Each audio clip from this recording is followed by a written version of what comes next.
Hola. Gracias, Gaby, y gracias por venir, gente, a pesar del tormentón. Jocosamente podemos decir que San Pedro es gallina, porque llora. Las cosas del fútbol. Son cosas para hacer chistes que no, como se dice, que no rompen huesos. Esto es complicado, lo voy a dar después en parte, pero básicamente esto pretende mostrarles a ustedes los eventos que ocurren en forma simultánea a nivel ovárico, o sea, en la parte que ya vimos del eje hipotálamo hipófiso gonadal femenino, en el ciclo endometrial, y lo que corresponde ahora sí a algo que vamos a tratar, que es los cambios en el óvulo y en el cigoto y embrión que se están formando. Es una buena imagen, es del libro de Barney Levy, pero están otros libros también. Fíjense ustedes que tenemos acá día 7, día 14, día 21, día 28 y algún evento importante como la ovulación. Fase folicular tardía, repasamos, alta producción de estradiol en el folículo dominante, ¿sí? Y máximas concentraciones de estradiol, comienzo del pico de LH, día 13, y por supuesto la consecuencia de ese pico de LH es la ovulación. Mientras tanto, los estrógenos, el estradiol a nivel del endometrio uterino, hace crecer la zona funcional e induce la presencia de receptores para progesterona. ¿Se acuerdan que habíamos dicho que había un interjuego que estradiol favorecía la aparición inducía la presencia de receptores de progesterona? Quiero decir que está apagado porque si no, después molesta. Parece que está apagado. Bien. Y viceversa, la progesterona hace desaparecer los receptores de estradiol, cosa que es muy importante terapéuticamente para evitar los efectos proliferativos de los estrógenos prolongados. Entonces, en esa fase proliferativa tardía, precisamente proliferativa también porque la zona funcional crece y expresa los receptores para progesterona. Y acá tenemos en el día 13, en el momento que está comenzando el pico de LH, el reinicio de la meiosis y a posteriori de la ovulación, fíjense ustedes, se produce entonces el primer cuerpo polar y se detiene la meiosis en metafase 2, 35 horas después, o sea, un día y medio después aproximadamente después del pico de LH. Entonces tenemos un pequeño adelanto en la división meiótica que va a continuar después, por supuesto, cuando vengan los espermatozoides, ¿sí? Después de la ovulación se forma el cuerpo lúteo, se secreta progesterona y se secreta estradiol, y el endometrio, y esto es muy importante, lo vamos a ver en detalle, vamos a tener dos cambios importantes. Un cambio relacionado con la nutrición del embrión que se está por formar, que tiene que ver con la transformación secretoria del endometrio, y por eso esta fase se llama fase secretora. Y otro componente muy importante que hace a la famosa ventana de implantación. No sé si oyeron hablar que hay una ventana de implantación, que es un periodo de aproximadamente 4 o 5 días en el cual es máxima la capacidad de que un blastocisto llegue y se implante. Y esto tiene que ver con muchas moléculas de señalización y moléculas de adhesión que vamos a ver con algo más de detalle después. Y por supuesto, a nivel del ovocito, cuando es penetrado por el espermatozoide, se va a producir entonces la reactivación de la división, se va a producir todos los cambios que van a llevar a la formación de los pronúcleos y luego la singamia, o sea, la unión de los cromosomas de los dos pronúcleos para formar la primera célula, que se divide en dos inmediatamente. Tenemos el embrión de 2 células y en forma bastante lenta, esto tarda un día, después tarda otros 2 días en tener 8 células, hasta que finalmente una semana después coincidentemente con esa ventana endometrial, llega el blastocisto y se producen los procesos de adhesión, implantación, etc. ¿Sí? A los 6 o 7 días de la fecundación. O sea, 6 a 7 días después, la fecundación en el día 14-15, 6 a 7 días después, 22-23, estamos en la ventana y ahí es donde se va a producir la adhesión y luego la implantación. ¿Y qué va a pasar como consecuencia de la implantación? Vamos a tener una señal hormonal que vuelve, fíjense ustedes, al ovario. O sea, lo que salió del ovario vuelve al ovario. ¿Por qué? Porque es necesario mantener el cuerpo lúteo durante los primeros 3 meses del embarazo y para eso el embrión, el trofoblasto le envía una señal que es la gonadotrofina coriónica humana. Y aquí tendríamos entonces resumidos todos estos eventos. Creo que funciona. Sí, funciona. Bien. Sí, acá tenemos, esto es muy importante que lo recuerden, el periodo receptivo ovental, con reducción de la expresión de proteínas de antiadhesión y aumento de la expresión de las proteínas de adhesión, y hay una serie de moléculas involucradas que van desde la interleuquina 1 a la leptina, o sea, muchas citoquinas. Y segundo componente, la secreción de progesterona que induce a la modificación secretora del endometrio y que se opone a los efectos mitogénicos del extravioleta. Y como dijimos, el blastocisto llega al útero, se produce la adhesión y la implantación alrededor de los días 22 a 23. Ese es el aporte de la gameta femenina. El viaje de la gameta masculina es un poco más, de alguna manera, tumultuoso, ¿sí? ¿Por qué? Porque son una banda, ¿no? Son aproximadamente entre 1 y 3,5 mililitros, ¿no? Entre 1,5 y 3,5 mililitros de semen, con aproximadamente unos 200 millones por mililitro. El hecho es que se depositan aproximadamente unos 500 millones de espermatozoides en el coito y fíjense ustedes que rapidito, 5 a 15 minutos después, ya pueden encontrarse algunos, los más rapiditos, en el istmo uterotubario.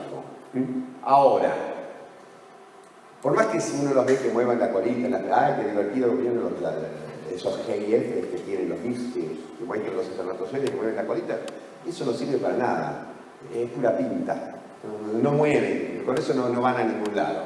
Lo que los mueve de vuelta, y es una analogía bastante interesante, lo que lo mueve es el aparato genital femenino.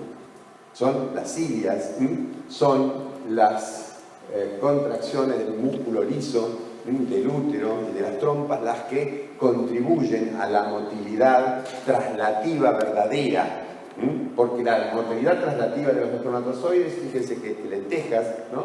Aproximadamente podemos ganar 1 milímetro por minuto, o sea que en una hora harían 6 centímetros, y el recorrido lo tardarían más o menos todo el día en llegar. En cambio, fíjense ustedes que gracias a la participación del canal genital femenino, en minutos ya tenemos la presencia de espermatozoides en el istmo uterotubárico. Los responsables del estímulo es una combinación, las prostaglandinas que aporta el líquido seminal y la oxitocina que se libera al final de la fase de excitación durante el orgasmo. ¿Quién está esperando a los muchachos? El ovocito 2, que conserva 12 a 24 horas su capacidad para ser fertilizado y está detenida, habíamos dicho entonces, en la metafase de la segunda división meiótica y que presenta distintas capas. Capas que es necesario penetrar. Y para esto, esto sería una imagen, ¿no?, de todos los espermatozoides rodeando al ovocito. Todos para uno, ¿por qué? Porque todos colaboran para producir precisamente la lisis, la disolución de esas barreras, pero resulta que cuando uno entra, le cierra la puerta a todos los demás. Es decir, cosa muy solidaria, ¿no? Sí, todos lo ayudan a entrar y cuando el flaco entra, cierra la puerta y dice quédense afuera, ¿no? Bien, la fecundación tiene entonces una fase de penetración de la corona radiada, una segunda fase de penetración de la zona pelúcida y una tercera fase donde se produce la fusión de las membranas celulares, el ovocito y el espermatozoide y depende de las especies, hay especies en las cuales entra todo el espermatozoide, en otras queda la cola en el exterior. Es necesario entonces que se produzcan cambios en el espermatozoide que permitan la liberación de enzimas, por ejemplo, hialuronidasa sería uno de los ejemplos de las enzimas líticas que libera el espermatozoide, y es necesario otro cambio muy importante que tiene que ver con la posibilidad de que se produzca la unión entre los gametos, y ese cambio es denominado en forma general reacción acrosómica. Y esto entonces está esquematizado acá. Acuérdense que el acrosoma está por delante, en la parte delantera o en la parte proximal de la cabeza del espermatozoide, y durante la reacción acrosómica lo que ocurre entonces es que se van a liberar enzimas que difieren la membrana acrosómica externa y va a quedar entonces la membrana acrosómica interna expuesta, que es la que se va a unir a la membrana del ovocito. Y acá esta presentación les señala, esquematiza, es un poco difícil de entender, pero de acá para arriba es ovocito. De acá para arriba es la membrana del espermatozoide que contiene al acrosoma, y esta sería la membrana acrosomal externa. Y fíjense ustedes que acá tenemos entonces glicoproteína muy importante de la zona pelúcida, que es la glicoproteína ZP3, que es entonces un factor determinante para inducir en el espermatozoide la reacción acrosómica.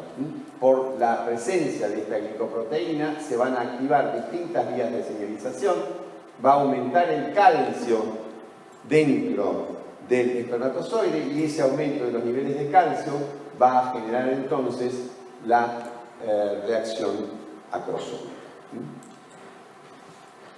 Después de la reacción acrosómica se va a producir entonces la fusión entre la membrana del espermatozoide y la membrana del ovocito, y esto va a permitir que ingrese la cabeza sin el acrosoma, obviamente, que desapareció, el cuello y eventualmente, depende de las especies, la cola.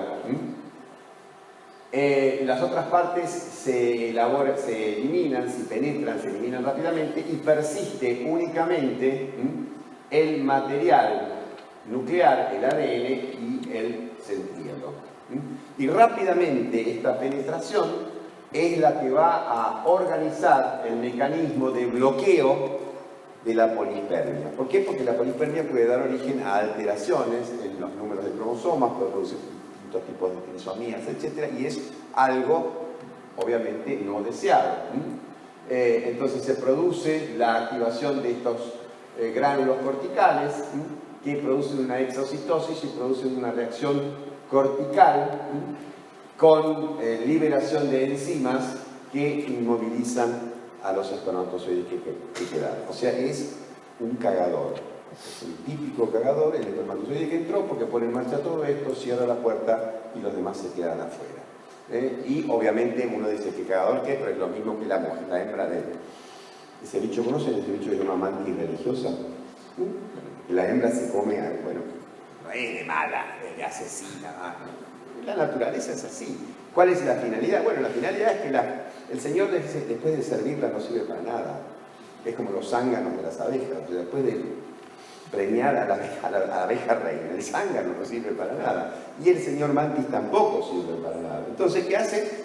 Aprovechamos las proteínas del flaco que está ahí y es la naturaleza. Y la naturaleza entonces es muy sabia y evita a través de este mecanismo que suena a un grado terrible de egocentrismo y de egoísmo del espermatozoide que entró, pero dice, no, tenemos, ya está, el que entró, entró, el resto se queda fuera. Bien. Hay otras especies en las cuales en los mamíferos es bastante poco frecuente, pero ustedes tienen que tener presente que este mecanismo es común para especies tan lejanas al hombre como los erizos de mar, por ejemplo. Los erizos de mar se estudian mucho estos procesos porque tienen cigotos grandes, pero son, como habíamos visto, animales de fecundación externa, en los cuales no es necesario el coito y se produce todo en el agua, ¿no? Y no por diversión, habíamos dicho, se produce en el agua porque, bueno, viven en el agua.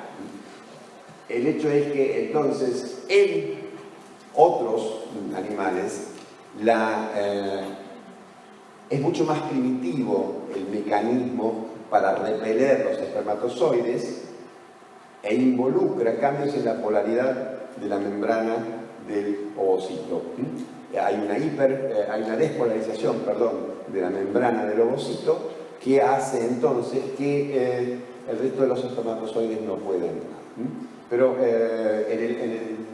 en los mamíferos lo que ocurre es una reacción enzimática que es un poco más lenta, pero mucho más efectiva. Bien, cuando se produce el bloqueo se reanuda la segunda división meiótica y se forman los dos núcleos haploides y se va a producir entonces la duplicación del material genético de los pronúcleos y la primera división del cigoto, ¿sí? Tenemos entonces la duplicación y el huevo queda constituido para dividirse y dar las dos primeras células del futuro embrión. Y estamos entonces aproximadamente un día después, esto tardó un día, ¿sí? Un día para hacer dos células, es un cigoto medio lerdo, pero después se va a acelerar. Acá tenemos entonces, fíjense ustedes lo que ocurre, 12 a 24 horas después de la ovulación se produce la fecundación, alrededor de 30 horas después de la fecundación tenemos el embrión de dos células,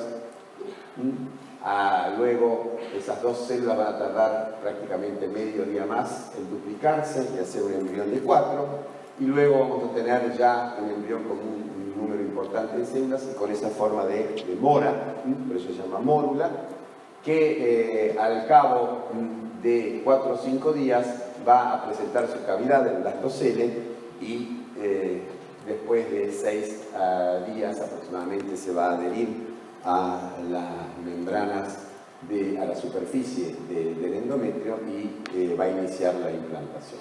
¿Sí? Acá tenemos algunas fotitos, ¿no? Para que digan la primera fotito, como las famosas 3-4D, esas que le venden a uno, que sale una ranita ahí y dice, ay, qué lindo que es, ay, qué lindo que es. Y le empiezan a buscar parecido. Es una cosa feísima, pero bueno. Realmente a mí me ofendería, ay, cómo se parece a vos. Yo no, esta cosa horripilante. Recién a los 4 años más o menos uno dice, ya, los varones cuando empiezan a mover la pelota de fútbol, ya dicen, ah, sí, este se parece.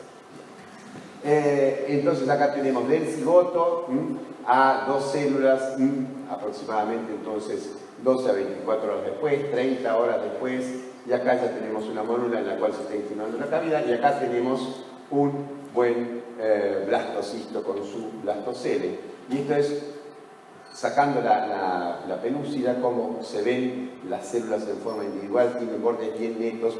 Esto es antes que ocurra ese proceso que se llama compactación. Y esta compactación que lleva a que zonas especializadas ya van a dar origen a los futuros tejidos, ¿sí? Ectodermo presuntivo, mesodermo presuntivo, etc. Cosas que ustedes tienen que saber de embriología que no tiene mucho que ver con nosotros en física.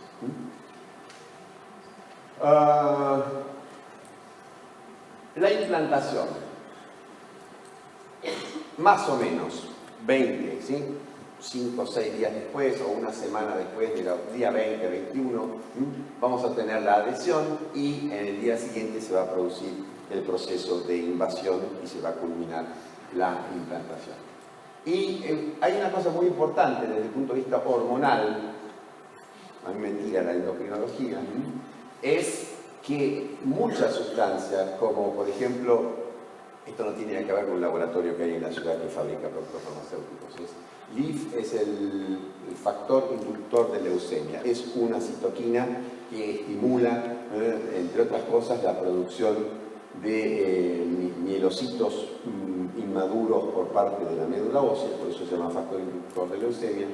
Interleuquina 1, que ya conocen, la interleuquina 11, factor de crecimiento vascular endotelial, factor de crecimiento epidérmico y nuestra conocida leptina. Son todas moléculas que intervienen en la generación de mecanismos de adhesión. Y esa adhesión, obviamente, tercio superior de la pared anterior o posterior del cuerpo uterino. Si es una implantación baja, la cosa se puede complicar. Entonces, lo saben ustedes y lo van a ver bien, por supuesto, en obstetricia. Acá tienen un resumen de hecho en la carrera de obstetricia de la facultad, está bastante bueno, si lo buscan, y está publicado en internet. Fíjense ustedes, interleuquina 1, factor de inductor de leucemia, interleuquina 11, factor de crecimiento vascular de origen endotelial, integrinas, etc. Todas estas moléculas tienen que estar funcionando y obviamente esto puede dar origen a que en algunas situaciones esto no funcione bien.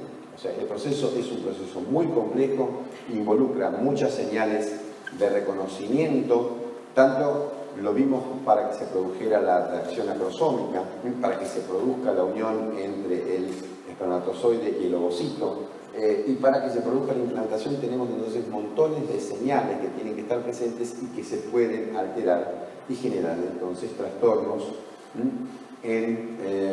tanto en la fecundación como en la implantación, y esto entonces da origen a una parte importante de los trastornos de fertilidad, ¿sí? O sea, a pesar de que se produce, a pesar de que tenemos las gametas, y uno dice, no, el factor femenino está bien, el factor masculino está bien, sí, pero pasa algo con el encuentro o con la implantación.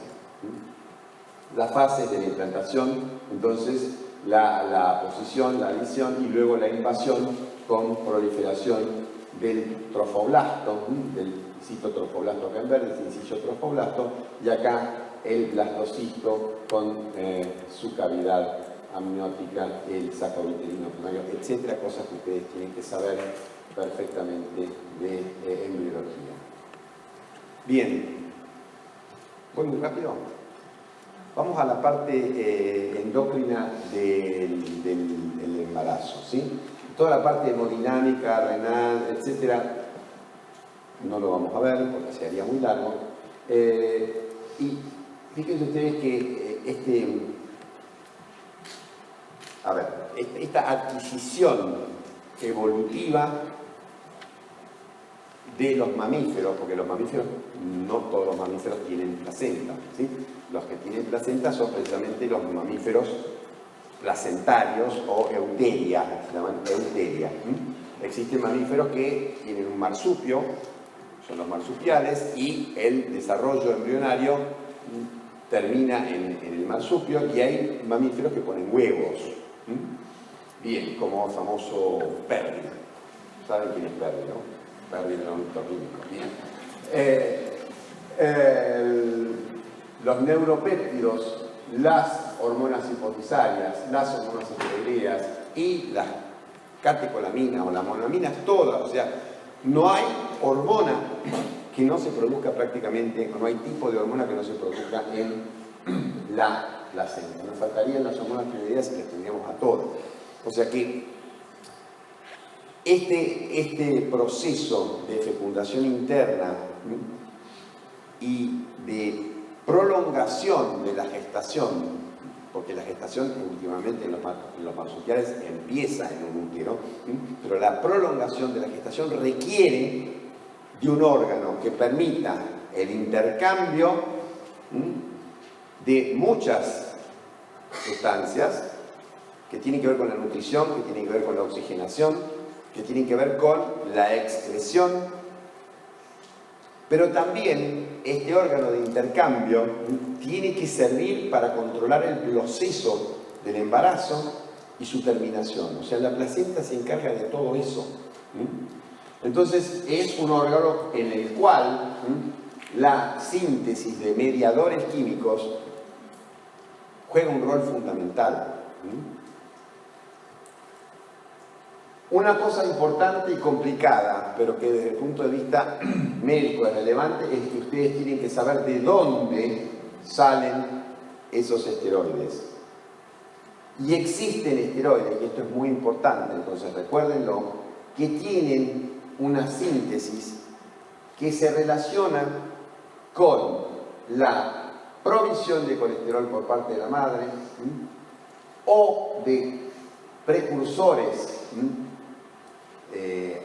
de la adrenal materna que van a ser modificados en la adrenal fetal, que van a ser modificados en el hígado fetal, y eso va a dar como resultado un producto fundamentalmente que es el estriol.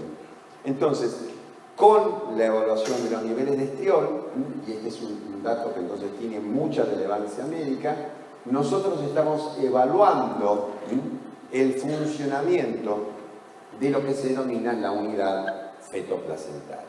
Entonces, la medición y el seguimiento de los niveles de estriol permite, y sobre todo en una época en que no había imagenología ni métodos de monitoreo, permitía establecer entonces de una manera sencilla y económica, porque el dosaje de estriol era un dosaje bioquímico relativamente común, no se requieren métodos de enzimo inmunoensayo o métodos caros. Este método entonces nos va a reflejar la salud fetal de una forma muy fidedigna. A los que les interesa el tema, este es una especie de Biblia de la endocrinología reproductiva y se puede bajar. Y si no lo pueden bajar, yo se los puedo pasar. Dentro de algunas de las hormonas que nos interesan, entonces, desde el punto de vista de la secreción precoz, esto no es placentario porque está teniendo lugar, fíjense ustedes, en los 3 primeros meses, ¿quién es? Es el trofoblasto secretando HCG. HCG que desaparece, obviamente, cuando la placenta empieza a tener relevancia.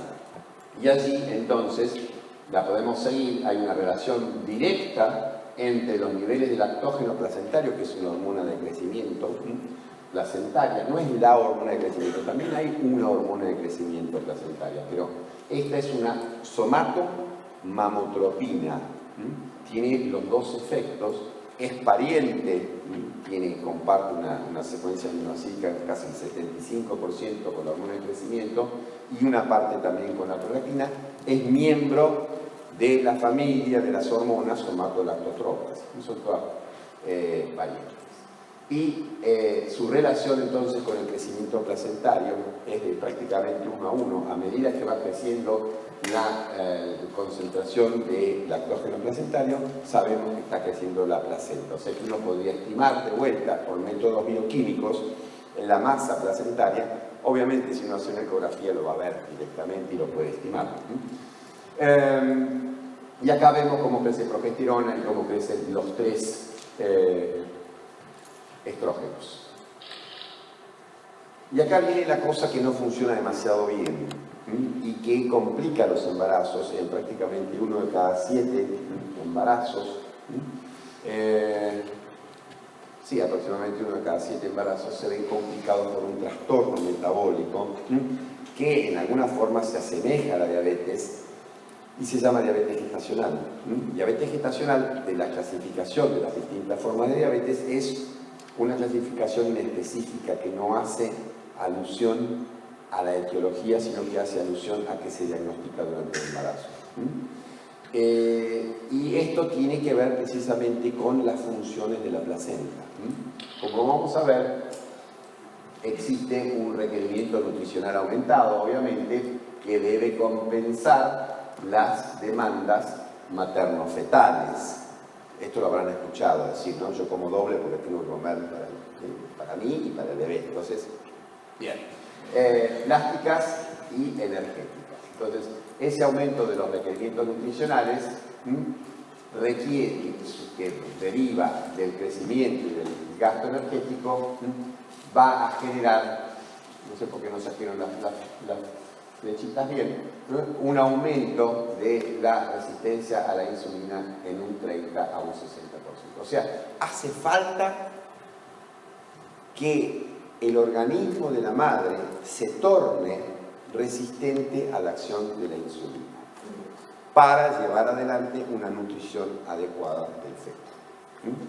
Y de eso se encargan las hormonas de la placenta, fundamentalmente. Este aumento de la resistencia a la insulina tiene lugar a partir de la semana 16 y se estabiliza al comienzo del tercer trimestre, y hay un aumento de la disponibilidad de nutrientes. Esto es la finalidad del mecanismo. ¿Para qué vamos a hacer algo tan malvado como impedir que la glucosa entre a las células de la madre? Para que esa glucosa vaya a parar a las lagunas de la placenta y pase al feto. Acuérdense que el feto se nutre siempre con todo dividido por 2. Con lo cual, si la mamá tiene tiene 80 de glucemia, el bebé va a tener aproximadamente 40 o un poquito más. Gran parte de los requerimientos energéticos de la madre pasan a ser cubiertos por los ácidos grasos libres. ¿Sí? Y acá tenemos, distintos, fíjense ustedes, acá tenemos los perfiles lipídicos. Estos serían los de la mujer no embarazada, y fíjense ustedes cómo aumentan. Vamos a tener glucemias más bajas en ayunas, porque hay un aumento del consumo, pero cuando la señora come, su glucemia se eleva mucho más, precisamente porque está insulino resistente, y la insulina no puede meter la glucosa en los tejidos con la velocidad que debiera hacerlo. ¿Se acuerdan que había una hormona que se llamaba insulina? Yo estoy hablando de insulina como presuponiendo que ustedes ya aprobaron nutrición, ¿no? Y que pasaron por los efectos de la insulina sobre el metabolismo, ¿de acuerdo? Bien, y acá tenemos entonces los niveles de glucosa después de las comidas. Fíjense ustedes qué excursiones importantes, mucho mayores. Obviamente esto no tiene que ver con la persona que tiene diabetes, esto es una persona normal. Fíjense que en ningún momento estas excursiones sobrepasan los 120 o 130 miligramos por decilitro, o sea, estamos muy lejos de considerar a estas personas como con diabetes. Esto es normal, o sea, es normal que las excursiones glucémicas se incrementen significativamente en las mujeres embarazadas. También aumenta la producción de ácidos grasos libres y aumentan los niveles de triglicéridos. Y todo esto tiene que ver entonces con este mecanismo que se genera para aumentar el aporte de nutrientes al feto. ¿Por qué? Porque precisamente esto va a servir para llenar esas lagunas placentarias con más nutrientes. Mientras más alta la concentración en sangre materna, más alta la concentración en la sangre de las lagunas, más alta la provisión de nutrientes al feto. El tema es que si uno mide la sensibilidad a la insulina en mujeres no embarazadas, en el tercer trimestre va a ver que está prácticamente en un 40% del nivel de sensibilidad que se produce, que tiene una mujer no embarazada. ¿Cómo se mide esto? Y se mide sencillamente inyectando insulina y viendo qué efecto produce sobre la captación de glucosa. Y uno puede determinar entonces qué grado de resistencia a la insulina tiene. Y tienen entonces, fíjense ustedes que hace falta prácticamente más del doble de insulina para producir el mismo efecto hipoglucemiante. Por eso si ustedes tienen una embarazada que tiene diabetes previamente y que se inyecta insulina, a lo largo del embarazo va a haber que ir aumentándole la dosis de insulina precisamente para compensar esta insulinoresistencia. Acá tenemos, fíjense ustedes, el efecto, acá estamos dando una inyección de insulina y esto es lo que se produciría en las mujeres no embarazadas. Fíjense ustedes cómo cae la glucemia, aproximadamente cae 45 o casi 50 miligramos de decilitro, esto en las mujeres no embarazadas y esto en mujeres embarazadas. Fíjense ustedes que la disminución de la glucemia que induce una inyección de insulina es mucho menor. Esta es una clara demostración entonces de que la actividad de la insulina está disminuida. Después, una cosa muy interesante es que en el posparto, una vez que se produce el alumbramiento, la separación de la placenta, rápidamente la sensibilidad a la insulina vuelve a valores normales. O sea que lo que está generando esa insulinoresistencia está claramente relacionado con la presencia de la placenta. Una pregunta. Sí. ¿Cuánto tiempo vuelve más o menos después del posparto? Prácticamente en horas o días. Horas o días. Sí, rapidísimo. Fíjense ustedes que tenemos lactógeno y hormona de crecimiento placentaria, progesterona sobre todo, y algunos candidatos dudosos, el aumento del cortisol dudoso, los niveles de leptina son dudosos, puede haber aumento en los niveles del factor de necrosis tubular alfa, que es una citoquina que puede producir insulinoresistencia, y otro mecanismo es precisamente el exceso de ácidos grasos libres. Los ácidos grasos libres en aumento inhiben la sensibilidad a la insulina porque el organismo detecta una situación que se produce en las condiciones de ayuno. O sea, cuando el músculo capta, al mismo tiempo detecta que hay glucosa y ácidos grasos libres, elige ácidos grasos libres y no consume la glucosa. Y este es un mecanismo destinado a preservar la glucosa normalmente para el cerebro. Ocurre durante el ayuno. Pero también es un mecanismo que va a contribuir a generar entonces insulinoresistencia en la embarazada para que el feto tenga más glucosa. ¿Qué más? ¿Qué se logra con esto entonces? Que fundamentalmente, pero no exclusivamente, el lactógeno placentario tiene acción antiinsulínica y esto genera una menor utilización materna de la glucosa que contribuye entonces a aportar más glucosa al feto. Segundo, si tenemos menos acción de la insulina, se va a incrementar la lipólisis, ¿sí? Y se va a incrementar la proteólisis. Acuérdense ustedes que la insulina tiene efectos anabólicos, tanto lipídicos como proteicos. Entonces, si disminuye la acción de la insulina, va a haber más aminoácidos circulantes por la proteólisis incrementada y va a haber más ácidos grasos libres circulantes. Los ácidos grasos libres le quedan a la mamá, que los usa, y los aminoácidos tienden entonces a aumentar el pool de aminoácidos que se le ofrece al feto.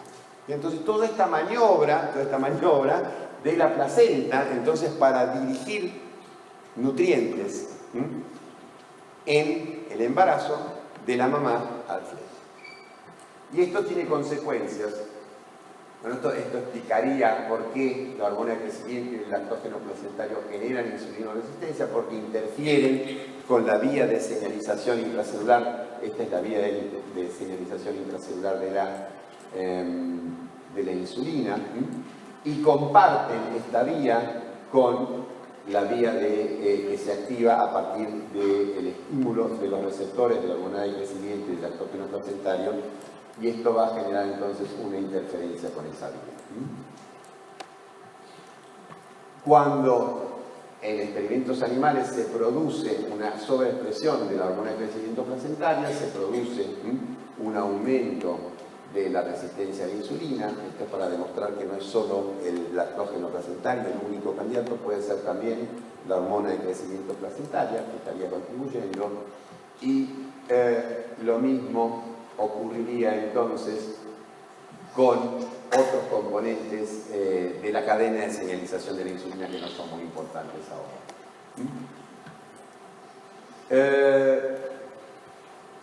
Esta situación entonces representa un desafío fisiológico de gran intensidad y de duración intermedia, dura un par de meses, a la función pancreática. ¿Qué le estamos poniendo al páncreas? Le estamos dando una sobrecarga de tarea, porque tiene que secretar más insulina para que la mamá no se ponga hiperglucémica.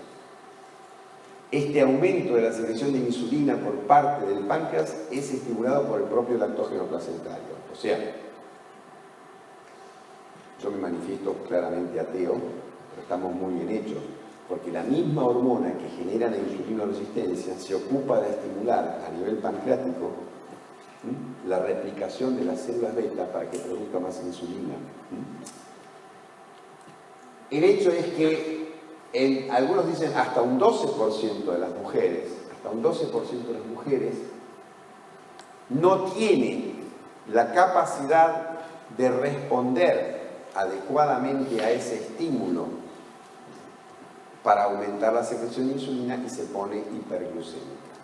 Y ahí es donde tenemos entonces la diabetes gestacional, que complica el embarazo y que genera una cantidad importante de alteraciones y que además presagia en el futuro la aparición de diabetes tipo 2, porque ya sabemos que ese páncreas está marcado para fracasar. Entonces, por un lado, malas noticias, tenés diabetes gestacional.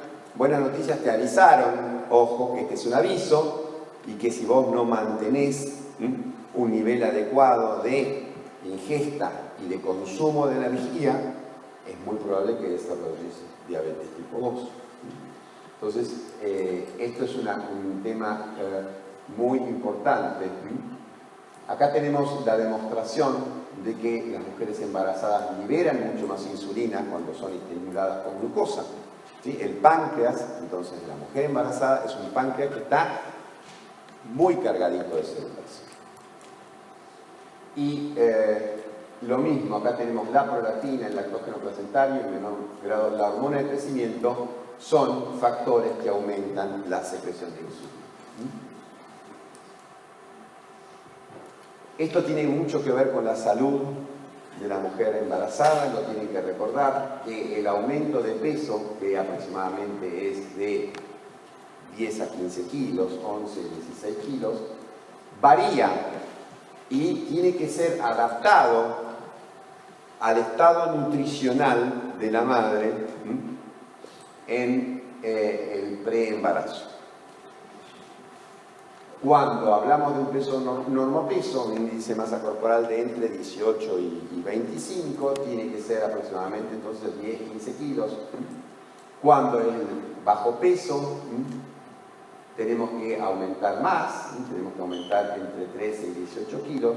Y cuando las mujeres son obesas, es la mitad prácticamente el incremento de peso que tiene que tener. En vez de aumentar 1 kilo por mes, tiene que aumentar medio kilo por mes.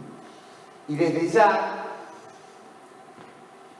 que tenemos un problema bastante serio, porque sabemos, de acuerdo a los datos de la Encuesta Nacional de Factores de Riesgo para Enfermedad Cardiovascular, que aproximadamente el 57% de la población argentina tiene obesidad o sobrepeso. Quiere decir que un porcentaje muy importante, prácticamente la mitad de los embarazos, van a ser con mujeres que tienen sobrepeso u obesidad. 1 de cada 5 embarazos, 1 de cada 5, el 20% de los embarazos, se produce en mujeres que tienen obesidad. Y esto ya de por sí es una invitación a la complicación de muchos factores. De este factor metabólico, de factores relacionados con complicaciones obstétricas, etc. Hipertensión arterial, etc. ¿Cómo se, de alguna manera, reparte ese aumento de peso? Acá tendríamos, sí, 12 kilos de aumento al final del embarazo y tenemos entonces, fíjense ustedes, un porcentaje importante, la tercera parte, va a estar dado por los anexos.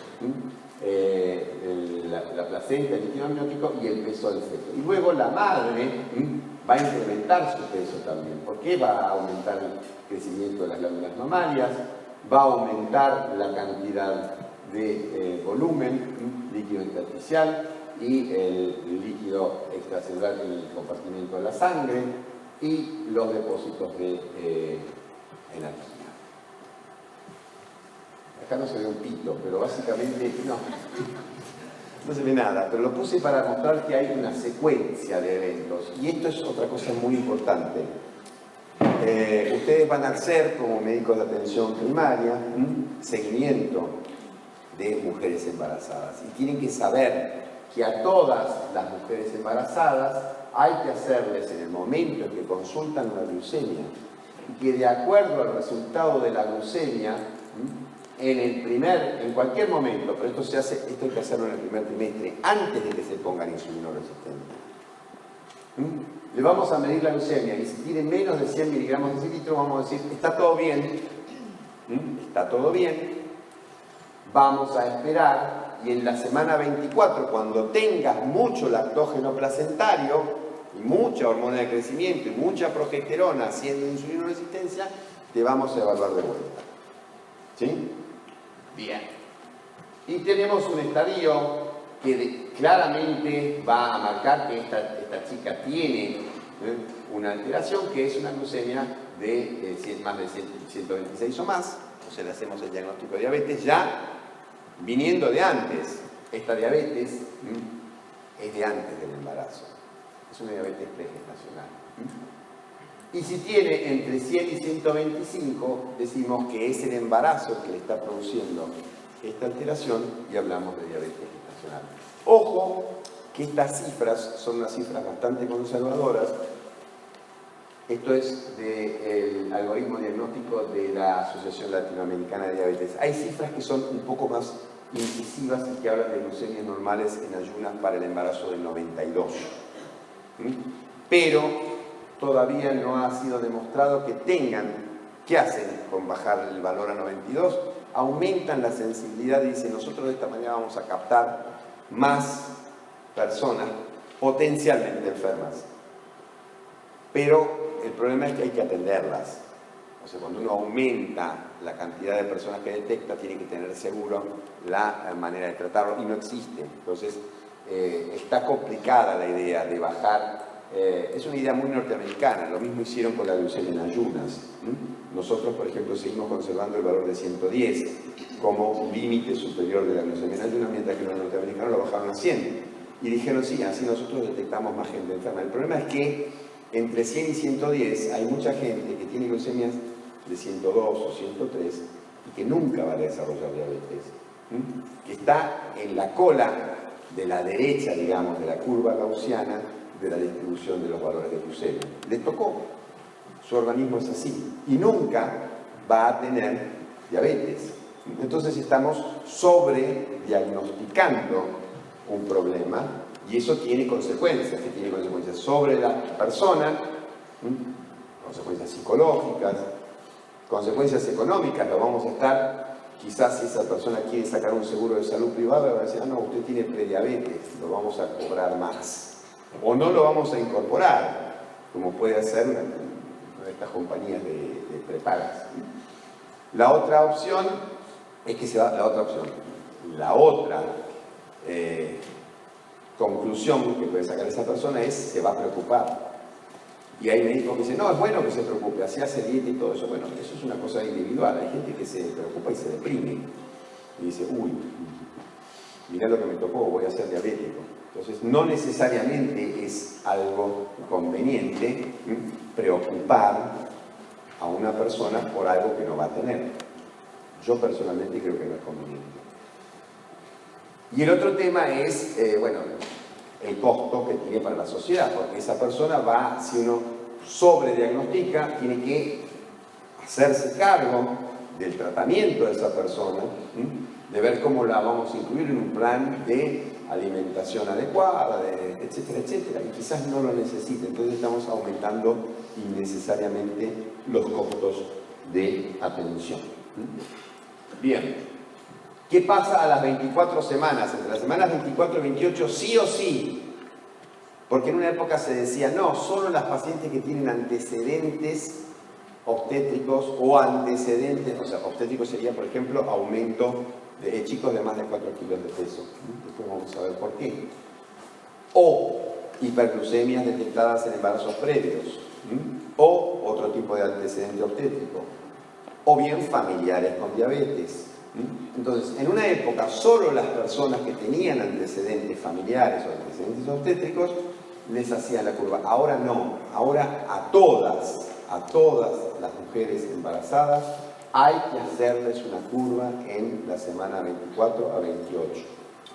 Y una curva involucra darle 75 gramos de glucosa por vía oral y medir la glucemia a las 2 horas. Y esto tiene que estar bien hecho. No es la curva, sí, anda a tomarte un café con leche y ponerle mucho azúcar y comete una media luna de esas que tienen dulce de leche adentro. No. Los valores normales en esta situación, 100 miligramos de cilindro en ayunas o 140, 2 horas después, menos de 140, perdón, de la sobrecarga con glucosa.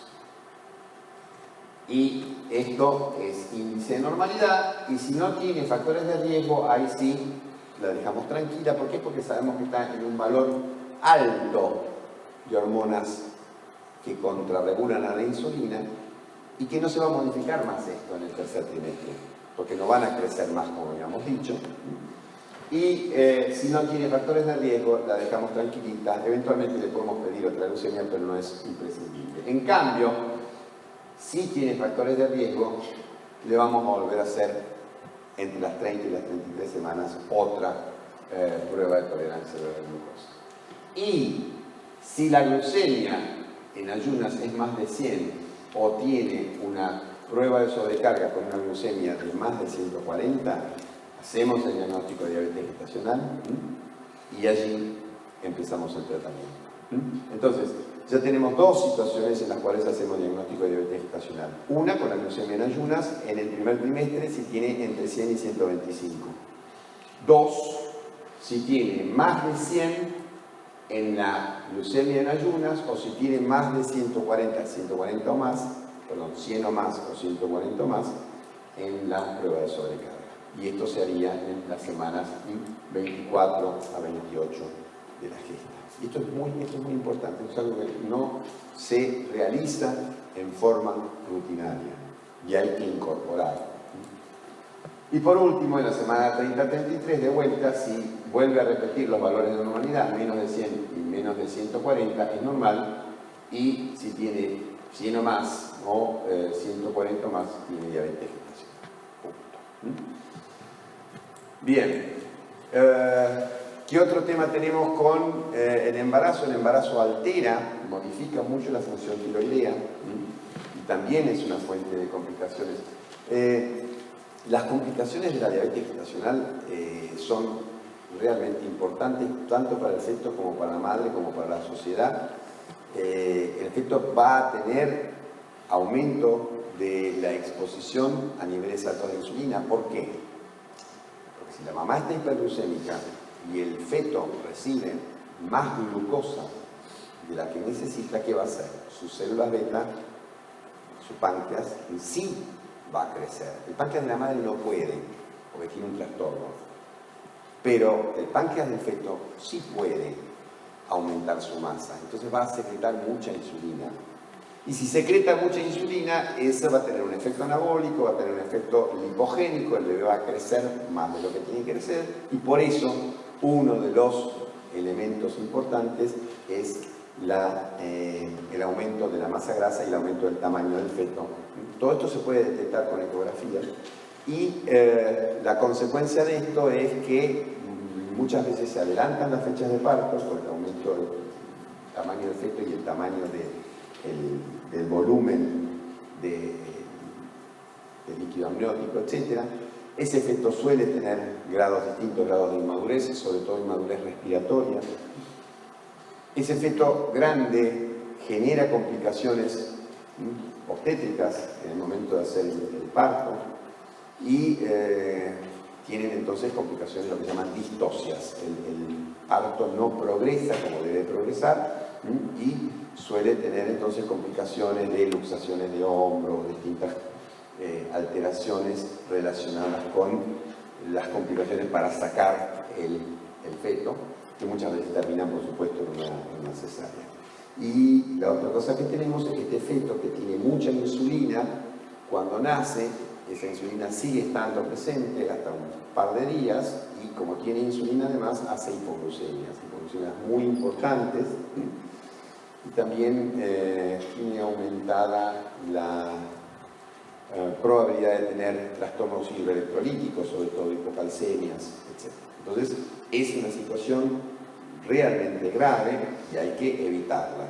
Por eso todos los esfuerzos, glucemia, curva, etcétera, seguimiento estricto, que están destinados a evitar estas complicaciones, porque es mucho costo, además de por el tema del sufrimiento y las preocupaciones, es mucho más costo efectivo hacer todo esto que tener un chico 3 o 4 días en terapia intensiva neonatal, obvio. Bien. La tiroides entonces, fíjense ustedes cómo va aumentando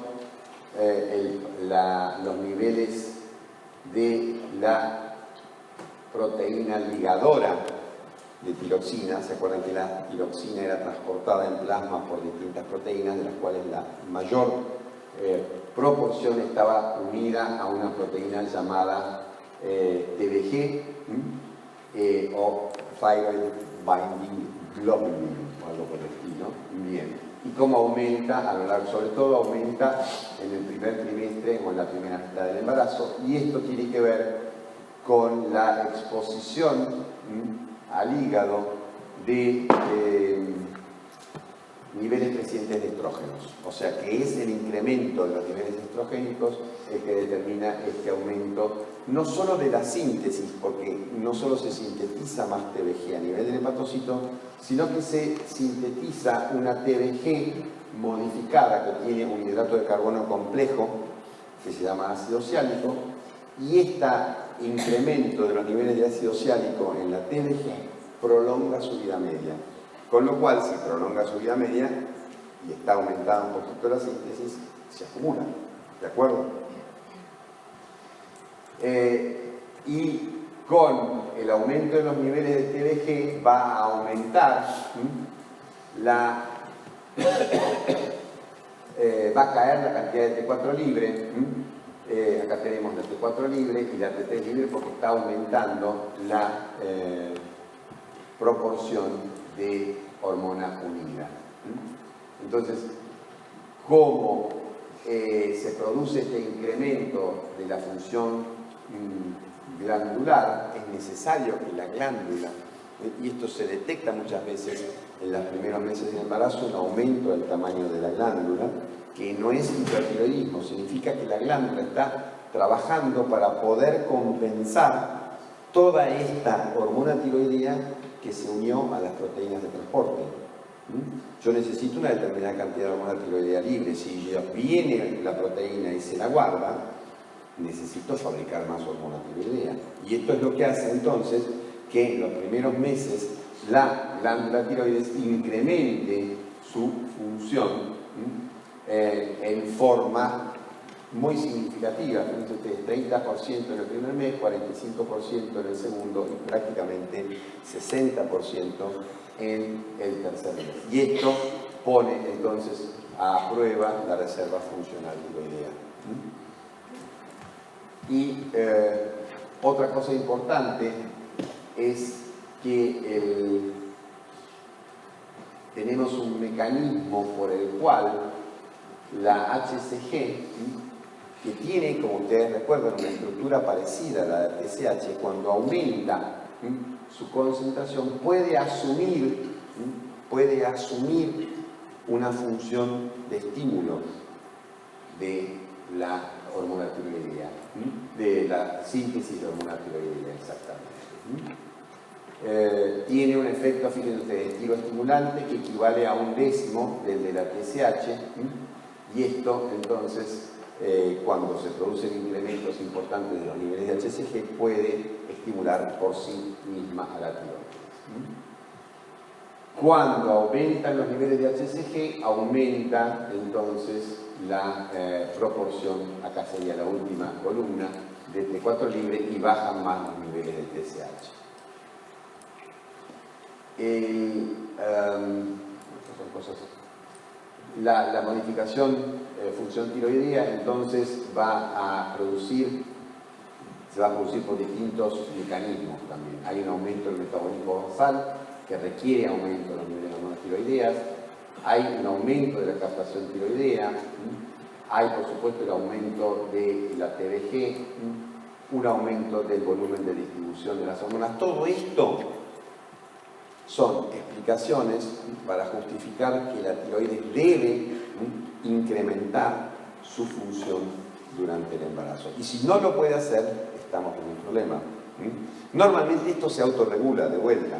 En la mayor parte de los embarazos esto no trae problemas. Pero si esa persona tiene un trastorno, ya tiene una tiroiditis, por ejemplo, que es un trastorno muy común en las mujeres, una tiroiditis silente, una tiroiditis que no tiene una manifestación clínica, esto puede complicar el embarazo y producir un hipotiroidismo fetal. Lo mismo, pero obviamente acá está el tema de la prevención. Si ustedes tienen una paciente que está tomando hormona tiroidea, cosa que también es algo bastante común, ¿qué tienen que hacer? Esa paciente tiene que saber que si queda embarazada, tiene que decir rápidamente que es hipotiroidea y el médico le tiene que aumentar la dosis de reemplazo. Y cuando uno tiene pacientes lúcidos le dice directamente, mira, si llegas a quedar embarazada tenés que aumentar el 20% de a poquito, en las primeras 3 semanas vas a aumentar el 20% de tu dosis. ¿De acuerdo? Es una cosa que se puede entonces inclusive pactar con los pacientes de que estén alertas y que lo hagan por su cuenta. Pero por supuesto es mucho mejor que la paciente programe su embarazo, ¿sí?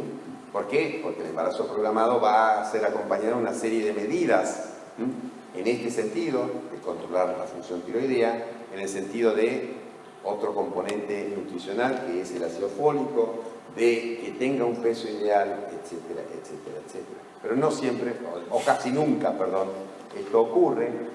Y es más, yo no conozco estadísticas de la provincia de Santa Fe, pero conozco las estadísticas de la capital federal y prácticamente el 60% de los embarazos que se atienden en el nivel público consultan recién a partir del 6º mes. 60% de las embarazadas que se atienden en el sector público consultan recién a partir del 6º mes. Con lo cual, todo lo que nosotros estudiamos de carnet perinatal, de seguimiento, lo perdimos. Entonces fíjense ustedes qué cosa importante que sería lograr que por distintos medios el agente de salud que está en el centro de salud tenga un conocimiento de los embarazos para hacer que esas personas que están embarazadas rápidamente consulten. Bien. Otra glándula, fíjense ustedes, el volumen hipofisario en milímetros cúbicos que se produce a lo largo del embarazo y fundamentalmente ese incremento del volumen es debido al aumento de los lactotropos. Esos lactotropos son los que por supuesto van a incrementar el volumen, y acá tenemos medido entonces las concentraciones de prolactina a lo largo del embarazo.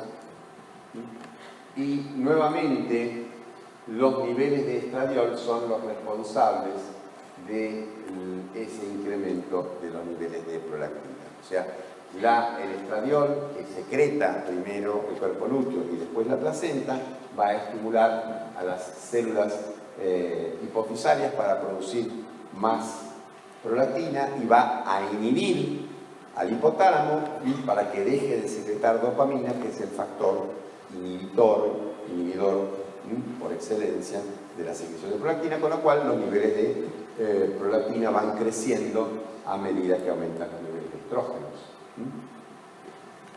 Hay ciertas alteraciones hipofisarias que no tienen relevancia. Por ejemplo, vamos a ver que disminuye la secreción de hormona de crecimiento durante el embarazo, pero tenemos una gran cantidad de hormona de crecimiento placentaria, así que esto no tiene consecuencias. Bueno, y durante un efecto importante es el efecto de los niveles de calcio. Los niveles de calcio total bajan,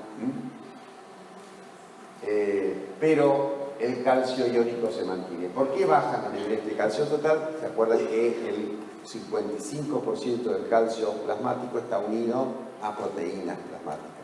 Cuando, a partir del quinto mes, por un efecto de dilución, el volumen extracelular aumenta, se produce una dilución, y de las proteínas plasmáticas se produce una dilución también que permite, se observa a través de la disminución del hematocrito. ¿Sí? El hematocrito de la mujer embarazada es menor, y disminuyen también los niveles de hemoglobina. Y esto tiene como consecuencia entonces esta dilución, la disminución del calcio total, pero con conservación de los niveles de calcio iónico. Sobre todo la hormona, la vitamina D está incrementada, y esto hace entonces que los 30 gramos de calcio que van a ir a parar al feto, ese feto se queda con 30 gramos de calcio. Nosotros vamos a tener entonces que ponernos de algún lado. ¿De dónde lo ponemos? Tenemos una mayor absorción intestinal que está inducida por el aumento de los niveles de vitamina D activa. Otra hormona, este es un péptido hipotalámico, la hormona liberadora de corticotrofina, que está aumentada durante el embarazo. Fíjense ustedes cómo va creciendo los niveles de CRH durante el embarazo, pero como está aumentada una proteína de transporte, los efectos de la CRH se van a manifestar recién en forma tardía en el embarazo. ¿Y cuáles son esos efectos? Esos efectos tienen que ver con una activación de la suprarrenal fetal. Y esto nos lleva entonces a la última parte del embarazo, que es el desencadenamiento del mecanismo de parto, que tiene que ver entonces de vuelta con señales placentarias. De esas señales placentarias, una de las que se menciona es el aumento de los niveles de CRH y la activación entonces de la suprarrenal fetal para producir entonces un estado, fíjense ustedes, en el cual caen no los niveles de progesterona, pero cae la acción de progesterona, predomina la acción de los estrógenos, del estriol y del estradiol, y esto lleva a la puesta en marcha de sustancias uterotónicas, tanto prostaglandinas como oxitocina, que incrementan su síntesis o incrementan su número de receptores. En el caso de la oxitocina, no estará aumentada en esta fase 2 semanas antes del parto, pero sí va a producirse un incremento constante, permanente, del número de receptores. ¿Por qué? Porque la progesterona estaba inhibiendo la actividad de los receptores de oxitocina. Entonces, cuando cae esta actividad de la progesterona y se mantiene la acción de los niveles de oxitocina bajos, igual la sensibilidad del útero a la oxitocina aumenta. Y ese aumento de la sensibilidad se traduce entonces por un aumento de la actividad contráctil del útero, y empiezan entonces contracciones, contracciones, contracciones, hasta que en determinado momento, obviamente, se va a producir el parto. O sea que tenemos una fase preparatoria del parto. Estamos hablando aproximadamente de la semana 38. Si el embarazo dura 40 semanas, alrededor de la semana 38, se va a producir entonces esta manifestación dada por la caída de la actividad de progesterona, no de los niveles. En algunas especies el nivel de progesterona baja, pero en el ser humano no se detectó una caída de los niveles de progesterona, pero sí una disminución de su actividad a nivel de los receptores. Se produce entonces un predominio de la acción estrogénica y esto genera entonces un aumento de la actividad contráctil del endometrio que permite, que se está dada, por niveles más altos de prostaglandinas y por un incremento de la sensibilidad de los receptores para oxitocina.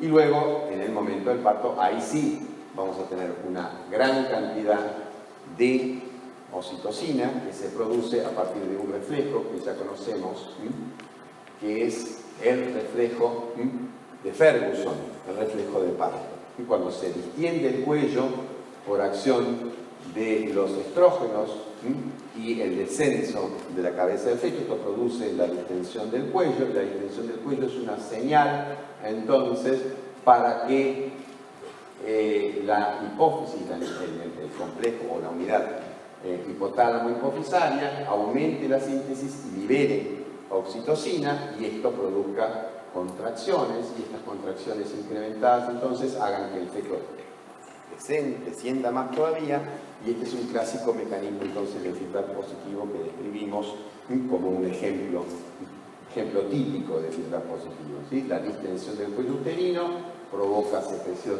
de oxitocina, la oxitocina provoca contracciones uterinas, descenso del feto, esto distiende más el cuello uterino y así sucesivamente hasta que se produce el parto. Y bueno, después tenemos otras señales que están de alguna manera relacionadas con el inicio del parto y con la disminución de este tono de progesterona, que serían el aumento de la actividad de la corteza suprarrenal inducido por esta CRH de origen placentaria, que estaría produciendo entonces un aumento de los corticosteroides de origen fetal y un aumento entonces de la síntesis de prostaglandinas a nivel uterino y una disminución de la actividad de los receptores de progesterona. Y terminamos por el momento. Vamos a tener algunas preguntas, supongo. Espero poder contestarlas porque este tema es uno de los temas que menos manejo de la endocrinología de la reproducción. Yo soy hombre de hipotálamo. Soy hombre de hipotálamo, sí. Me he dedicado mucho tiempo a investigar la función del hipotálamo y su relación con la secreción de gonadotrofinas, así que ahí arriba es donde me siento más cómodo, menos cómodo con la hipófisis, menos cómodo con el ovario y mucho menos todavía con el tema de la reproducción en su forma práctica. Bien, a ver si alguien tiene alguna pregunta.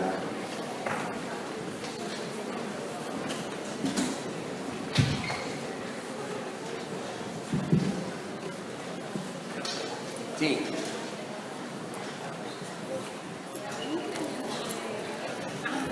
No, sí.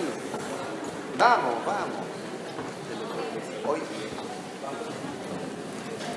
E não o incremento da função da tireoide da madre, se no tiene, va a tener un hipotiroidismo fetal o hipertiroidismo. Si no tiene, o sea, si es una persona que tiene tiroides que no funciona bien, cuando vos le pedís que aumente su funcionamiento, no va a responder. Pero el fetal.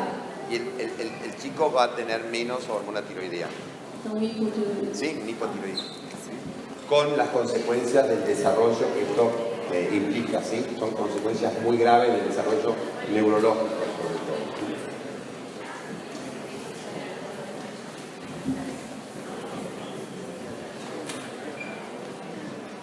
Bueno, me parece que no sé qué quieren hacer, pero tenemos media hora. Podemos hacer más preguntas. Yo no hay más clase de consulta. Hoy es un día de vuelta de paro.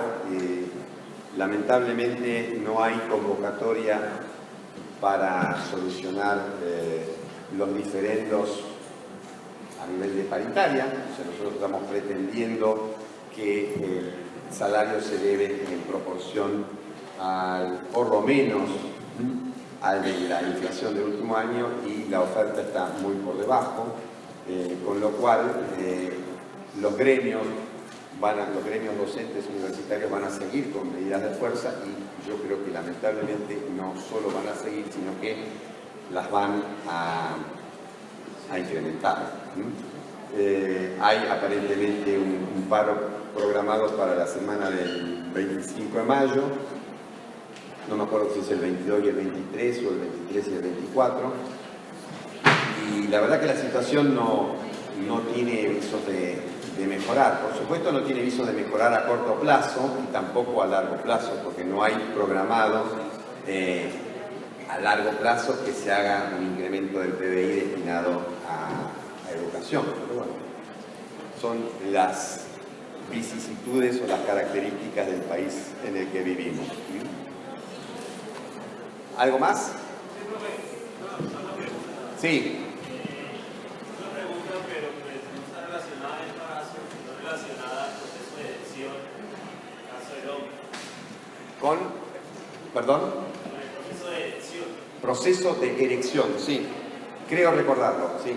Bien. Entonces, me gustaba encaminada, el proceso arranca a nivel parasimpático, un estímulo parasimpático mediado por neurotransmisores de acetylcolina y supresión también de las principales para la liberación de citocinas de sangre. Pero ¿quiénes tienen el sistema simpático? ¿Quiénes inhiben para que pene una vez erecto vuelva a su posición flácida, corte el circuito fisiológicamente? No, bueno, en primer lugar hay un concepto equivocado. El sistema no parte del parasimpático, el sistema parte de los estímulos que de alguna manera van a ser, o sea, el parasimpático es un efector, no es un detector de la estimulación, ya sea táctil, etc. Primero hay una fase que ustedes también se llama deseo, ¿sí? Y eso es lo que va a motivar de alguna manera la puesta en marcha de mecanismos nerviosos en los cuales interviene el parasimpático. Y el parasimpático, ¿qué va a hacer? Va a inducir una vasodilatación, y esta vasodilatación va a llevar a la ingurgitación de los cuerpos cavernosos, pero para que haya esa vasodilatación tiene que haber también un cierre de esfínteres a nivel de la parte distal del sistema de los cuerpos cavernosos. Y ahí se piensa que está interviniendo el sistema simpático, ¿de acuerdo? Que se pone, por supuesto, se activa durante la fase de excitación también, ¿de acuerdo? Sí.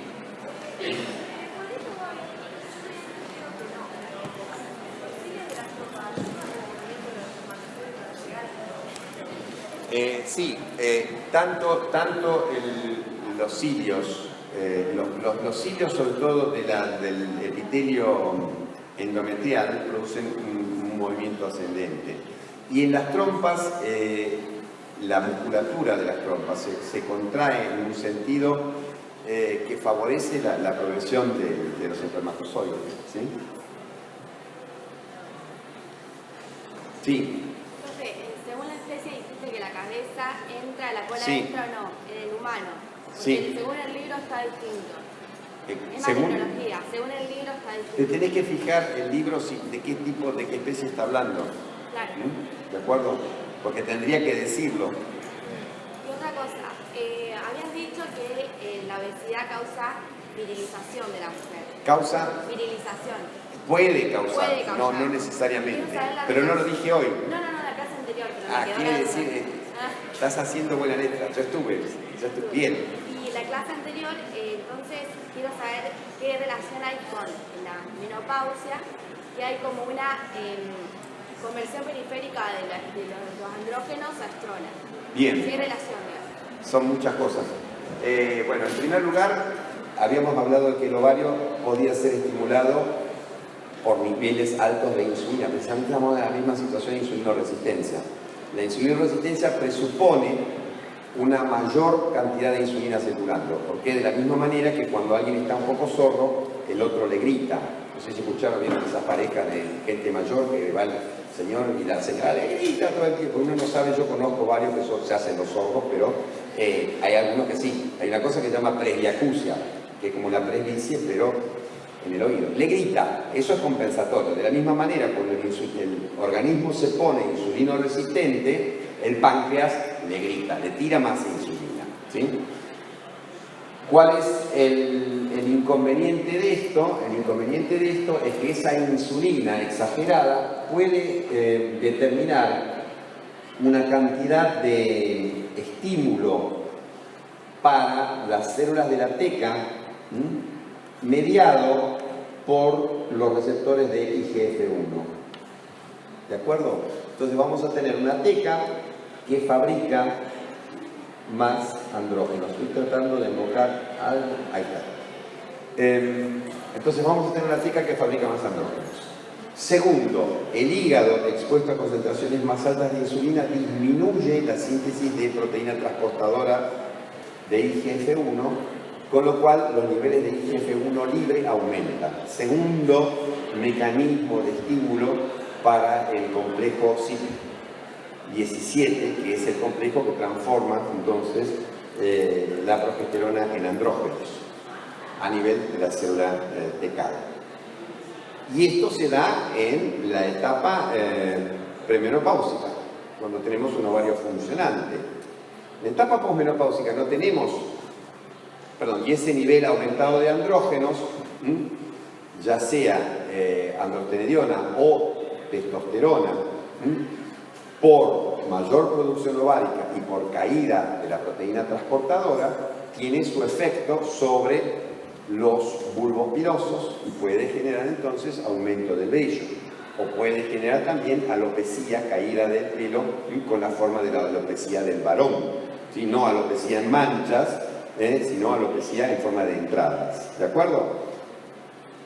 El otro componente, la otra parte de la pregunta, tiene que ver con lo que ocurre en la etapa posmenopáusica.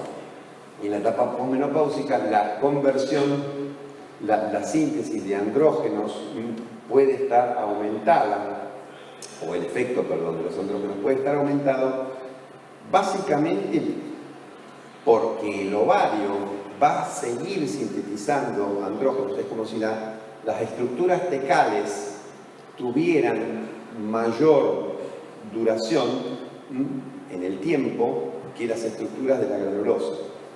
Y se sintetiza, se continúa secretando androstenediona y un poco de testosterona sin la oposición o sin que se formen estrógenos.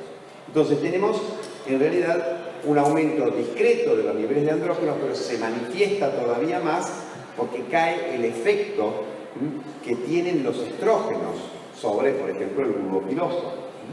Y ahí es donde se va a producir también en la mujer posmenopáusica, sobre todo en los primeros años de la etapa posmenopáusica, un aumento del vello facial, bozo o aumento del bigote. ¿Sí? ¿De acuerdo? ¿Qué más? ¿Cómo? Sí.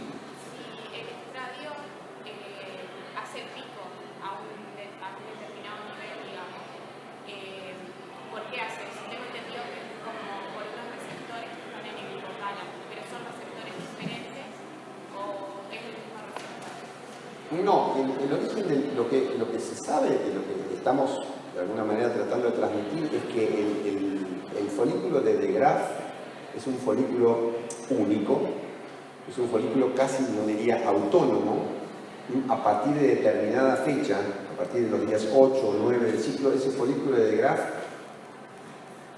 es un folículo tiránico y va a mandar que va a hacer que todos los demás folículos se queden chiquititos y va a secretar cada vez más cantidad de estradiol por su cuenta. No hay un mecanismo hipotalámico que controle eso. Claro, pero que produzca el pico, porque si primero está inhibiendo el pico de estrógenos. TLH, perdón. Ah, no, por supuesto, sí. Ese pico de estrógenos es el que genera cambios hipofisarios y cambios hipotalámicos que son responsables del pico de gonadotrofina. Los cambios hipotalámicos tienen que ver con el aumento de la secreción del GnRH y los cambios hipofisarios tienen que ver con el aumento del número de receptores para GnRH que sensibiliza o aumenta la sensibilidad de la hipófisis a esos valores de GnRH aumentados. ¿Los receptores es el mismo receptor o son dos distintos? ¿El mismo receptor en dónde? En el hipotálamo. ¿Qué? ¿Cuál receptor? Porque yo tenía entendido que el estradiol a un determinado nivel, digamos, cuando es demasiado estradiol, hace el pico. Sí, pero no tiene que ver con el efecto sobre dos receptores distintos. Bueno. No, tiene que ver, la señal es interpretada de distinta manera porque es un patrón secretorio diferente. ¿De acuerdo?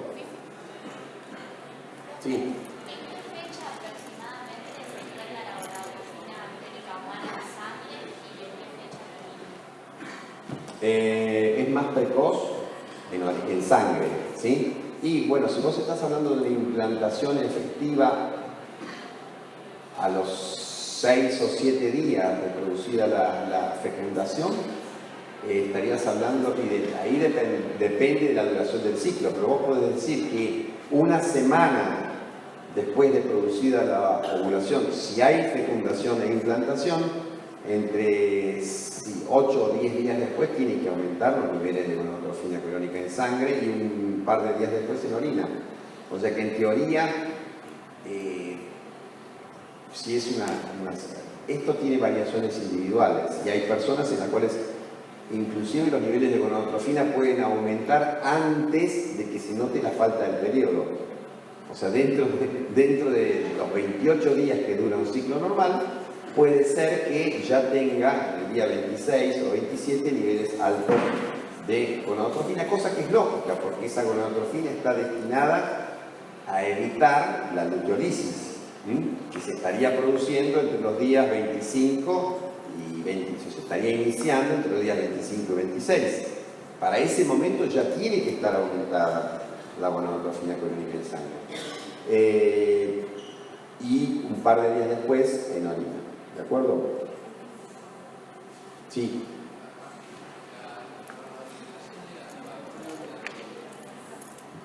¿Perdón? Sí. La retroalimentación negativa en la etapa folicular temprana. Estrógenos e inhibina. ¿Cómo?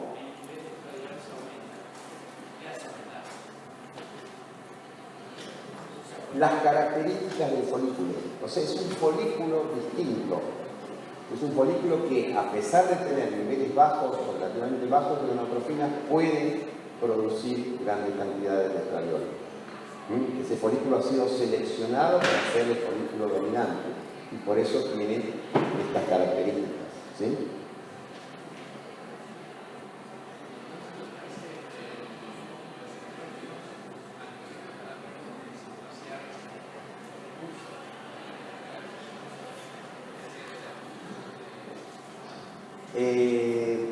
Yo diría que es un efecto combinado. Los estrógenos disminuyen la síntesis. Los estrógenos en niveles constantes disminuyen la síntesis hipofisaria de gonadotrofinas, o sea, es un efecto hipofisario, y ese es el efecto más importante. El efecto hipotalámico se ve sobre todo cuando hay presente demasiados pulsos, se ve cuando hay progesterona. Por eso los anovulatorios, o sea, los anticonceptivos orales que tienen progesterona, tienen una mayor probabilidad de disminuir la secreción de gonadotrofina.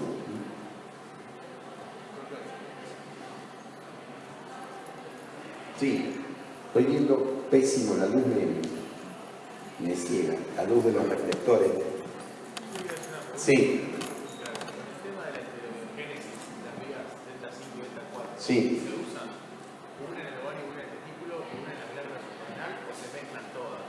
En el ovario inclusive tenés las dos funcionando. Va a haber las células de esteroidogénesis fecal va a ser una, la granulosa va a ser otra.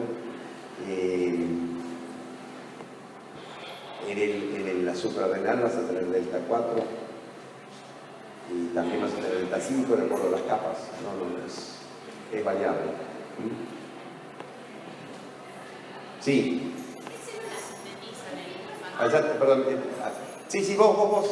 Atrás. No, más atrás. Rubia, cuello blanco. Pullover negro. Vos.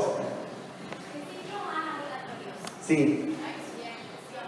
En ciclos no hay posibilidad de menstruar. No, sí, yo no sé porque no me tocó nunca, pero sí, la menstruación. ¿Por qué se produce la menarca? Si tenemos, la mayor parte de las mujeres, de las niñas, tienen ciclos anovulatorios al principio. El endometrio que proliferó por el efecto de los estrógenos. De la misma manera, después, porque el tema es este, cuando uno tiene ciclos anovulatorios, después de haber tenido la menarca, y una mujer tiene ciclos anovulatorios, puede no darse cuenta de que son ciclos anovulatorios. Y esto la consulta no ser por trastornos del ciclo, amenorrea o oligomenorrea, sino ser por un trastorno de fertilidad, porque la mujer cree que está ovulando y que está ciclando regularmente porque tiene ciclos anovulatorios de duración intermedia. ¿Sí? Los ciclos monofásicos, los ciclos anovulatorios pueden ser cortos, pueden ser de duración intermedia o pueden ser largos. Los ciclos monofásicos de duración intermedia tienen 25 o 28 días y no hay una diferencia. Y lo que pasa es que el estrógeno produce una proliferación y después no alcanza la cantidad de estrógenos para mantener esa proliferación y se produce la descamación del endometrio. ¿Sí? Pero ahí no se produciría por la caída de progesterona porque no hay. No. Lo que pasa es que hay un desbalance entre la cantidad de estrógenos que hay y la cantidad que necesita ese endometrio porque proliferó. O sea, lo lleva a una determinada altura que después no le sirve, porque no es sustentable. O sea, es un endometrio no sustentable. Entonces se le acaba el estímulo y se produce su descamación. Para saber si el ciclo... Sí. ¿Qué células sintetizan el factor inhibidor de la luteinización? Porque en el dato de que está... No sé. Factor inhibidor de la luteinización. Sí, que evita que las células granulosa de la teca se luteinicen antes de la ovulación. No lo tengo incorporado dentro de mi repertorio de mensajeros. No. Buscalo. Yo, inclusive, ojo porque Guyton tiene algunas cosas que se dejaron de... como que en algún momento se postularon como existentes y que no existen más. ¿Sí? Pero busca factor inhibidor de la luteinización y con apóstrofes en Google, a ver qué te dice. ¿Sí? Sí. Había una pregunta acá, perdón. que fuese para saber si hubo una ovulación de progesterona. Obvio. O sea, para saber si hubo ovulación o no, el camino más corto, tenés muchos caminos, el camino más corto y en este momento más efectivo y más costo efectivo inclusive porque te ahorra tiempo y tiene mucha seguridad, es el dosaje de los niveles de progesterona entre los días 19 y 23 del ciclo. ¿Sí? Te podés hacer montones de cosas, pero ese es el primero. Si no podés hacerlo, podés ir a los efectos de la progesterona, podés medir la temperatura basal, podés ver el extendido vaginal, pero la manera en este momento más certera de hacerlo y relativamente más económica porque te ahorras tiempo, porque vas a la precisa, es medir progesterona. Sí. Sí, hablando de los ciclos, monofásico, trifásico, ¿qué está involucrado en cada ciclo? ¿Qué está? Involucrado ¿En qué? en cada ciclo. APA.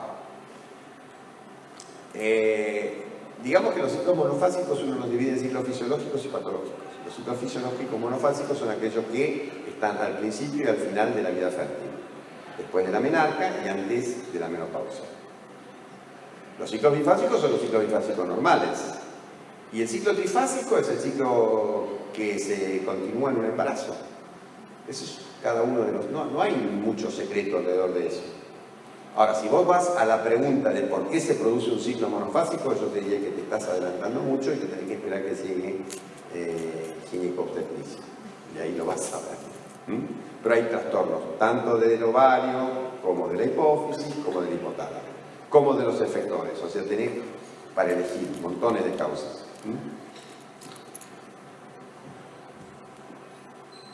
Sí.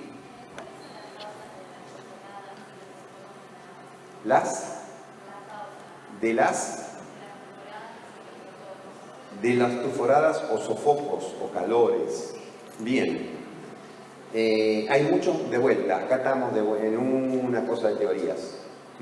Básicamente, lo único certero es que los estrógenos contribuyen a la termorregulación, disminuyendo la temperatura corporal en aproximadamente medio grado, un poquito más, y la progesterona hace que esa temperatura aumente. Cuando se produce la deprivación estrogénica que caracteriza la etapa del climaterio, ese centro termorregulador empieza a fracasar en su control y capta señales que lo hacen poner en marcha mecanismos de pérdida de calor que no reconocen una verdadera señal que lo origine. Y los mecanismos postulados son muchísimos. Tenés mecanismos relacionados con los picos de gonadotrofinas. En una época se decía que los picos exagerados de gonadotrofinas que se liberaban por la falta de inhibina y de estradiol eran los causantes, pero eso no es cierto porque las mujeres que no tienen hipófisis también tienen tuforadas. Se postulan mecanismos relacionados con el aumento de los niveles con la disminución de los niveles de serotonina. Se postulan mecanismos relacionados con el aumento de la actividad de un sistema de neuroquinina o neuroquininérgico. Hay varias causas, pero no hay ninguna que se haya establecido en forma fehaciente.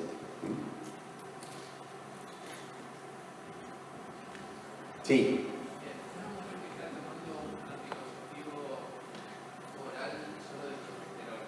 Solo de progesterona, sí.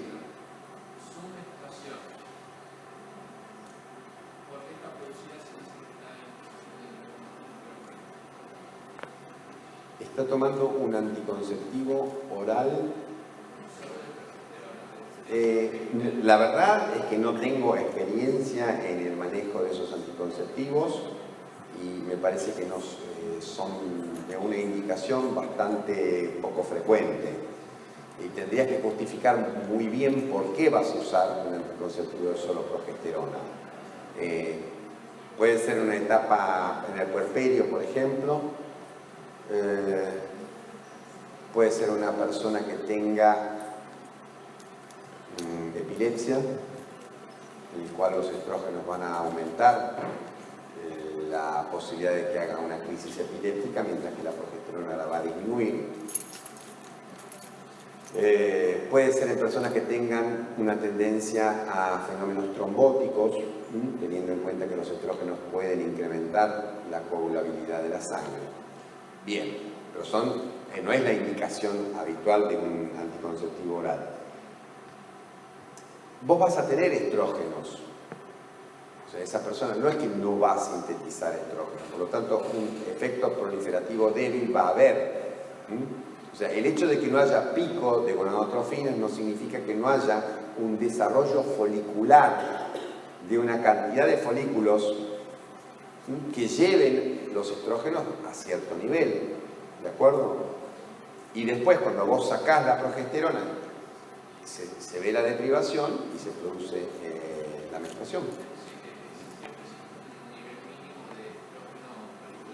Claro, o sea, si no, precisamente en los ciclos anovulatorios hay presencia de estrógenos, aunque no haya pico ovulatorio de gonadotrofina, que es lo que justifica que estos ciclos anovulatorios sean ciclos y tengan menstruación, ¿de acuerdo? Entonces, siempre hay una producción estrogénica débil. Lo que no vas a tener es ese folículo de De Graaf que va a levantar los niveles de estrógenos de 80 a 300 o a 250. Ese no va a estar, porque ese requiere de todo un mecanismo para su selección y para su progresión. ¿De acuerdo?